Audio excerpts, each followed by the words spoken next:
नमस्कार दर्शकों, कुछ दिनों पहले संत रामपाल जी महाराज जी ने सभी धर्मगुरुओं को ज्ञान चर्चा के लिए आमंत्रित किया था कि आओ मुझसे ज्ञान चर्चा करें। एक आपने कुछ दिनों पहले बयान दिया था कि आप शास्त्रार्थ के लिए ओपन है, बिल्कुल कोई भी आए, कोई आओ। उसका तरीका क्या है? मान लीजिए कोई बच्चा आपके साथ या कोई बच्चा नहीं, बच्चा मतलब पहलवान खेला एक बालक आके आ जाए कुश्ती लड़ूंगा लड़ेगा खेलता कट्टे गाड़ी थी बराबर का। अच्छा, वेट में ले तो शंकराचार्य चारों। अच्छा, आ जाओ। उनके अलावा कोई और? जितने महंत बने बैठे हैं जिनके पास चेले बुका रखी प्रेमानंद जैसे। अच्छा, कोई आओ मेरे साथ, अनुरुद्ध आचार्य और ये तो। अच्छा, इनमें से कोई भी आए कोई आओ। तो उस पर इस अनिरुद्धाचार्य का रिप्लाई आया है। रामपाल जी ने मेरा नाम लेके बोला था कि मैं अनिरुद्धाचार्य जी से शास्त्रार्थ करना चाहता हूँ। उन्होंने मेरे को बोला था, मैंने कहा जो फर्जी है उससे क्या शास्त्रार्थ करना। शास्त्रार्थ वहाँ किया जाता है जहाँ कोई सही हो। जब आप पूरे फर्जी हैं, जब वेदों पुराणों के अस्तित्व को नकारेंगे, गलत तरीके से बोलेंगे, तो आपसे क्या शास्त्रार्थ करें। शास्त्रार्थ वहाँ किया जाता है जहाँ शास्त्रों का सामने वाले को कुछ ज्ञान हो। जहाँ कुछ ज्ञान ही नहीं है तो उनसे क्या शास्त्रार्थ करके हम अपना टाइम वेस्ट करें। अगर वाकई में तुझे शास्त्रों का ज्ञान है तो करो ना संत रामपाल जी महाराज जी से डिबेट। क्यों बेफालतू की बातें कर रहे हो? क्यों डिबेट से भागना पड़ रहा है तुम्हें? दोस्तों, इन्हें मालूम है संत रामपाल जी महाराज जी से ज्ञान चर्चा करना इनकी बस की बात नहीं है, इसीलिए ये संत रामपाल जी महाराज जी से ज्ञान चर्चा करने से भाग रहे हैं। क्योंकि अगर इनने संत रामपाल जी महाराज जी से ज्ञान चर्चा की तो सच्चाई के सामने इनके कोई भी तर्क टिक नहीं पाएंगे, क्योंकि इन्हें शास्त्रों का ज्ञान तो है नहीं।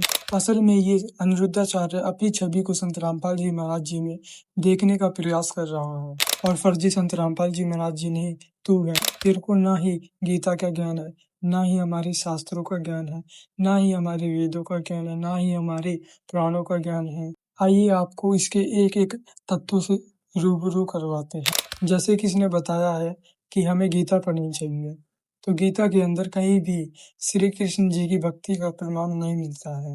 यदि आप गीता ज्ञानदाता श्री कृष्ण जी को मान रहे हो तो श्री कृष्ण जी खुद गीता अध्याय 18 के श्लोक भाषण में बता रहे हैं कि वह परमेश्वर कोई और है, उनकी शरण में जाने के बाद वह शाश्वत स्थान प्राप्त होगा जहाँ जाने के बाद जन्म मृत्यु नहीं होती। इससे ये सिद्ध होता है कि गीता के अंदर श्री कृष्ण जी खुद बोल रहे हैं कि तू उस परमेश्वर की शरण में जा जिसकी भक्ति साधना करने से तुझे उस सनातन स्थान की प्राप्ति होगी जहाँ जाने के बाद जन्म मृत्यु नहीं होती। और उसी तरफ ये नकली धर्म गुरु बताते हैं कि हमें श्री कृष्ण जी, राम जी, इनकी भक्ति करनी चाहिए, यही भगवान है, ये सबसे बड़े सर्वश्रेष्ठ भगवान है। तो मैं बता दूं, श्रीमद्देवी भागवत के सकंद तीसरे के पृष्ठ 130 पर लिखा है कि मैं ब्रह्मा और शंकर हम सभी तुम्हारी कृपा से ही विद्यमान हैं।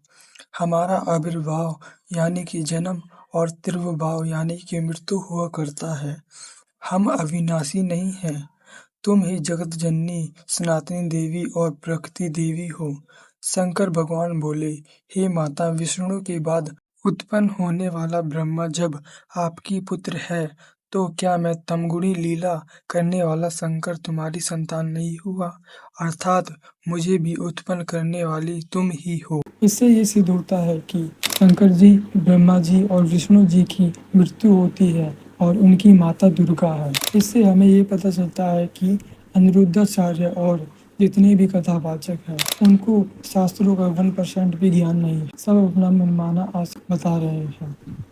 तो इसलिए संत रामपाल जी महाराज जी से ये अनिरुद्धाचार्य और बाकी कथावाचक डिबेट करने से भाग रहे हैं। संत रामपाल जी महाराज जी से नाम दीक्षा लो और अपना उद्धार करवाओ, क्योंकि संत रामपाल जी महाराज जी एक वो संत हैं जो कि शास्त्रों के अनुसार भक्ति बताते हैं, और संत रामपाल जी महाराज जी हमारे विश्व के एकमात्र तत्वदर्शी संत हैं जिनके द्वारा बताई भक्ति करने से हमें उस सनातन स्थान की प्राप्ति होगी और हमें उस परमात्मा की प्राप्ति होगी।